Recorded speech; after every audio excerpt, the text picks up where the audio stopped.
최근 국내 주식시장을 뜨겁게 달구고 있는 소식이 있습니다. 바로 지난 영상에서 다뤄드렸던 한국 반도체의 두 기둥인 삼성전자와 SK하이닉스의 주가를 2배로 추종하는 레버리지 ETF가 새롭게 출시된다는 뉴스입니다. 최근 반도체 랠리가 매서웠던 만큼 과연 지금 시점에서 이 고변동성 상품들에 투자해도 괜찮을지 여러 객관적 자료를 바탕으로 자세히 파헤쳐 보겠습니다. 우선 현재 두 기업의 주가 흐름과 시장 상황부터 가볍게 체크해보고 넘어가겠습니다. 2026년 5월 26일 기준으로 삼성전자는 약 30만원에 도달했고 SK하이닉스를 200만원을 넘긴 상황입니다.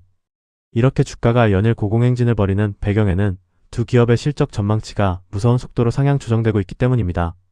삼성전자와 SK하이닉스의 2026년 영업이익 컨센서스 변화를 살펴보면 2025년 12월만 해도 각각 86.4조 원, 75.4조 원 수준에 불과했습니다. 하지만 2026년에 들어서며 매달 가파르게 상승하더니 현재 시점에는 삼성전자가 348.7조 원, SK하이닉스가 253.4조 원이라는 경이로운 수준까지 실적 눈높이가 높아진 상황입니다. 실적 컨센서스가 이렇게 폭발적으로 늘어나다 보니 주가가 많이 올랐음에도 불구하고 밸류에이션 매력은 여전히 돋보입니다. 현재 주가인 삼성전자 30만원과 SK하이닉스 207만원을 기준으로 멀티플을 계산해 보겠습니다. 삼성전자의 2026년 예상 PER은 6.98배, 2027년은 5.56배 수준이며 SK하이닉스 역시 2026년 예상 PER 6.99배, 2027년 5.26배, 2028년에는 5.1배까지 떨어지며 이익 대비 매우 저렴한 구간에 진입해 있습니다. 글로벌 대표 반도체 기업들과 비교해보면 우리 기업들이 얼마나 가격 메리트가 있는 상태인지 한눈에 알 수 있습니다. AI 대장주인 엔비디아의 경우 2026년 예상 PER이 24.1배에 달하고 글로벌 파운드리인 TSMC 역시 25.92배 수준의 높은 멀티플을 적용받고 있습니다. 이에 반해 삼성전자와 SK하이닉스는 6배 후반대 PER에 머물러 있어 글로벌 빅테크 기업들과 비교했을 때 압도적인 저평가 상태라고 볼 수 있습니다. 이렇게 밸류에이션 격차가 벌어져 있는 이유는 메모리 반도체 산업은 지금까지 사이클을 크게 타는 움직임을 보였기 때문입니다. 이렇게 호황이었다가도 어느 순간 불황기에 진입했었는데요.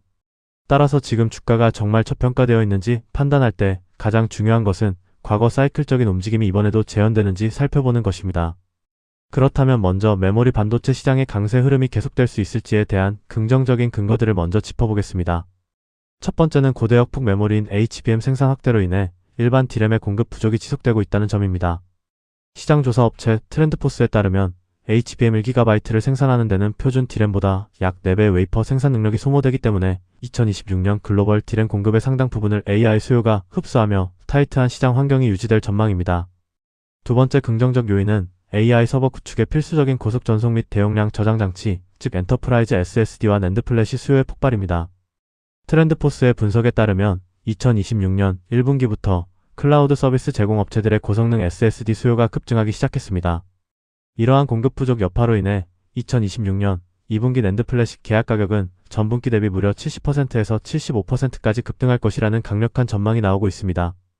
세 번째 강세 근거는 스마트폰과 PC 내부에서 자체적으로 AI를 구동하는 온디바이스 AI의 빠른 확산입니다. 리서치 기관 카날리스는 전 세계 AI PC의 비중이 2026년 53%를 거쳐 2027년에는 60%까지 치솟을 것으로 예측했습니다. 특히 AI PC를 원활하게 구동하기 위해서는 최소 16GB 이상의 고용량 D램 탑재가 기본 요건으로 자리 잡고 있으며 스마트폰 역시 AI 기능 고도화로 저장 공간의 대용량화가 가속화되고 있습니다. 물론 시장에는 장밋빛 전망만 있는 것은 아니며 리스크 요인인 약세 의견도 꼼꼼히 체크하셔야 합니다.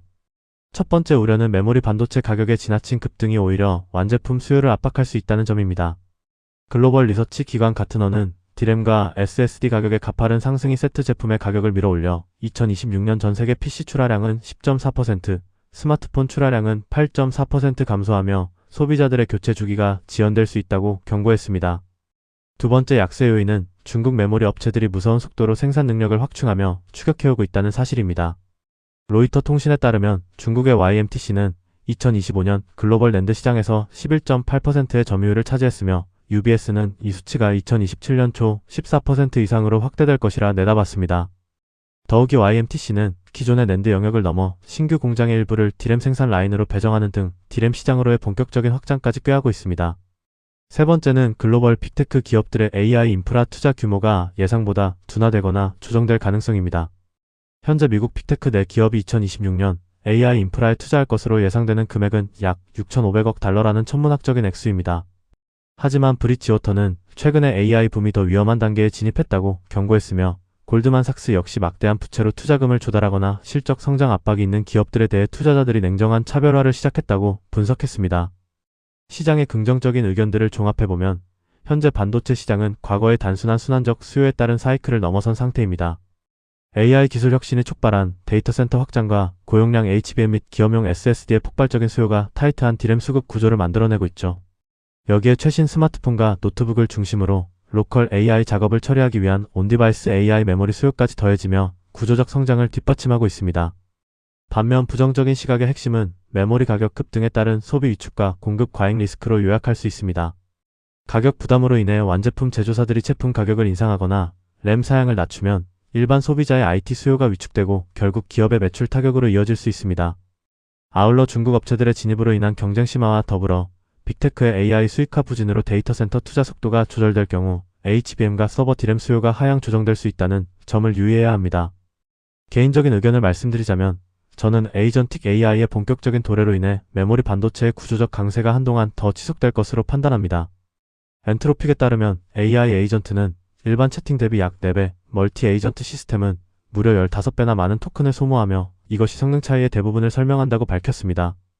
또한 엔비디아의 실제 에이전틱 코딩 세션 사례를 보면 장문맥 처리로 인해 문맥 길이가 1.5만 토큰에서 최대 15.6만 토큰까지 급증하므로 캐시 폭증을 감당하기 위한 HBM과 고용량 컨텍스트 저장 장치의 중요성은 앞으로 더욱 커질 수밖에 없습니다.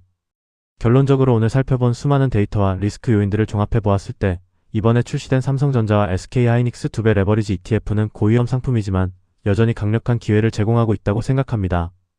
영상에 다뤄드린 강세 의견과 약세 의견을 종합적으로 고려하여 판단해 보시길 바랍니다. 개인적으로는 폭발적인 실적 성장세와 글로벌 경쟁사 대비 현저히 낮은 밸류에이션, 그리고 AI 에이전트가 만들어낼 대규모 메모리 수요를 감안한다면 변동성을 감내할 수 있는 투자자에게는 진입을 고민해 볼 만한 매력적인 시점이라고 판단됩니다.